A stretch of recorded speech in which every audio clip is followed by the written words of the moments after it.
Keeping with today's theme, we're now cleaning your silver, your linens, your stemware with designer Sarah Gunn. So thank you for the help. Anytime.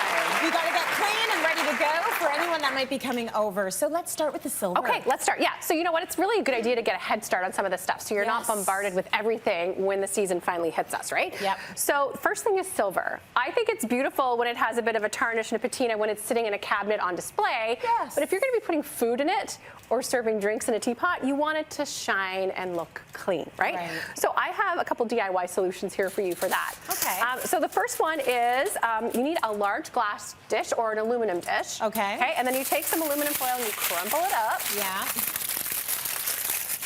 And line the dish with that, okay? Okay. And then the next step is you're gonna add a bunch of baking soda, sprinkle it on there. It's almost like a little science experiment. I love it. And a bunch of salt. Okay. And then here's the fun part. Actually, I'm gonna roll this down a bit so you guys can see this kind of chemical reaction that happens here. You mix boiling water with vinegar. Ooh. I know. Maybe your kids will even want to help you with this because it's kind of fun to look at. Okay. So you get a bit of a reaction there. And honestly, as long as your silver's not super tarnished, you can literally just dip it in. Dip it in. And as long as it's touching the aluminum foil surface, it will clean. Now, obviously, this size of a tray is great for cutlery and that sort of thing. It's a little small for this, but I just wanted you guys to be able to see the difference that it makes. Isn't that amazing? We're putting that recipe online. Cityline.tv, so give that test. We'll put it online so people can replicate that. I mean, that's cool. It doesn't get any faster than that. And then all you need to do is just really kind of buff it with a cloth and you get that nice shine. Good. And it's really that simple. Now, if you're dealing with silver pieces that have some more finer details in them, I tried a couple of different things at home. And what I found to be most effective for those details was toothpaste. Oh, really? Yeah, so you don't actually want to use the gel. You want to find your white, let me see if I, ooh, that was loud.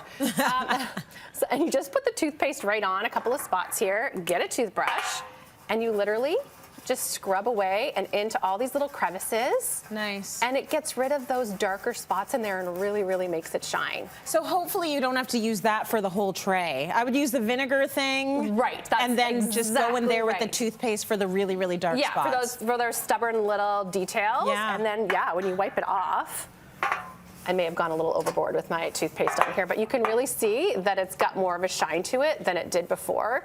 It's a little bit more labor intensive, but it is worth it for sure. Okay, good stuff. So now the silver's clean. We got to deal with the linens. Right. So first let's talk about if your linens have kind of yellowed over the storage over the year, right? Okay. So this one here I've had for a while and it does. It's got a little bit of a yellow to it. It doesn't look very clean. Right. So what you want to do is fill a large basin or sink with warm water and an oxygen-based bleach. Okay. And then you're going to soak your linens overnight and wash them the way you normally would, and they will brighten for you. Oh, nice. Yeah, so that's pretty easy too. Okay. The big thing is getting out wrinkles for me, because I hate to iron. I don't know about you. So do I. I'm not a fan of ironing. So I just put out the wrinkly tablecloth. Well, you can totally do that, or there's some other ideas too. So I have so many napkins, you guys, it's ridiculous. But I have, some that are wrinkled. I didn't do a great job of storing them. And you can get wrinkle releasers that are like magic. Okay. So you ready for this? Can you guys see how wrinkled that is, first of all? Okay. All right, you saturate it with this spray. I couldn't believe this. I want to do this with everything in my house. So these are called Wrinkle Releaser. Yeah, and all these products that we're using here to help you clean and stay organized. I know it smells really good. Are all from Amazon. And so you lay it down on a flat surface, you smooth it out with your hands, and then I kid you not. Oh, and that's it? The wrinkles are pretty much gone. That's amazing. It's amazing. So it dries, and then you leave it to dry, and it dries smooth. Another thing isn't that cool? Another thing that's really great for is, let's say you want to fold your napkins differently this year. You want to do something a little fancy, and you've got all those creases on there. Those are really hard to iron or steam out. Yeah. So again, this works really great for that too. You just spray it along those creases. It'll take it right out. And it will take it right out. It's amazing. And then if you are still dealing with some wrinkles, and that's just not quite cutting it for, the best thing to do when you're ironing or steaming is to wet your linens first. Right. So have a little spray bottle of water handy and give everything a good spritz. And then you've got, I prefer to steam. Yeah, me too. Personally, than ironing. I love the steamer for everything now. I steam everything. Yeah. So, and then you're just gonna run it along. The key here is to make sure that you leave it flat until it's completely dry. Okay. Right? Yeah. That's really, really important. Because if you start folding it and it's still wet, you're going to get new lines. There's You're no right. point, Yeah, right? exactly. And then when you want to store them, just quickly, yes. I prefer hanging them. Oh, okay. So that's I like to nice. get, the hangers that you would use for your skirts or your pants. Yeah. So hang them on there and make sure that your clips have some sort of padding underneath so you don't get a dent. Yes. Or, get a nice Table kind runner. of wider hanger and hang them, leaving a little bit of space between them in your closet. Yeah. Don't put them in plastic because putting them in plastic will actually cause them to yellow. Oh, okay. Yeah. Good to know. I have no room in my closet for you guys.